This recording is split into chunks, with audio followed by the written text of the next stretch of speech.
കഴിഞ്ഞ ദിവസം ദിലീപ് ചെട്ടികുളങ്ങര ക്ഷേത്രത്തിലെത്തിയത് വലിയ വാർത്തയായിരുന്നു. അതിന് കാരണമായി മാറിയത് ഒറ്റയ്ക്കെത്തിയതിനുള്ള കാര്യം തന്നെയാണ്.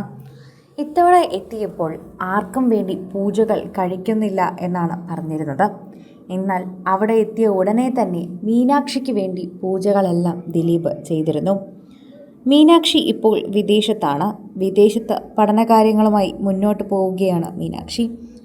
ഇപ്പോൾ തന്നെ പ്രേക്ഷകർ ആ ഒരു വാർത്തയെക്കുറിച്ച് ഏറ്റെടുക്കുമ്പോൾ സോഷ്യൽ മീഡിയയിലും ഇതേ വാർത്തയെക്കുറിച്ച് തന്നെയാണ് എല്ലാവരും കാണുകയും ചെയ്യുന്നത്. മീനാക്ഷിയുടെ പേരിൽ അർച്ചന കഴിക്കുന്നത് എല്ലാവരും കാണുകയും ചെയ്തു. ചോദ്യ നക്ഷത്രത്തിന് പിറന്ന പെൺകുട്ടിയാണ് മീനാക്ഷി. അതുകൊണ്ട് തന്നെ മീനാക്ഷി ചോദ്യ എന്ന് പറഞ്ഞ് അർച്ചന കൊടുക്കുന്നതും ചുറ്റുവിളക്കടക്കമുള്ളത് മകളുടെ പേരിലേക്ക് ദിലീപ് ചെയ്യുന്നതും നമുക്ക് ഇതിൽ കാണാൻ സാധിക്കുന്നു.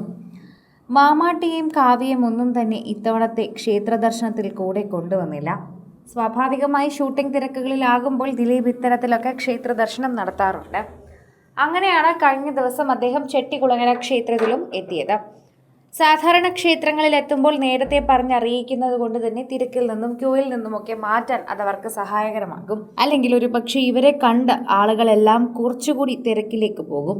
അതാണ് അതിൻ്റെ ഒരു യഥാർത്ഥ കാര്യം. ഇപ്പോഴിതാ ദിലീപ് എത്തിയപ്പോൾ എല്ലാവരും അതിനു വേണ്ടിയുള്ള കാര്യങ്ങളെല്ലാം ചെയ്തിട്ടുണ്ടായിരുന്നു. കാവ്യ ഒപ്പം ഉണ്ടാകുമെന്നാണ് എല്ലാവരും കരുതിയത്. എന്നാൽ കാവ്യ ഇല്ലാതെ വന്നതോടെ തന്നെ എല്ലാവരും കാവ്യയെക്കുറിച്ചും ചോദിക്കാൻ തുടങ്ങി.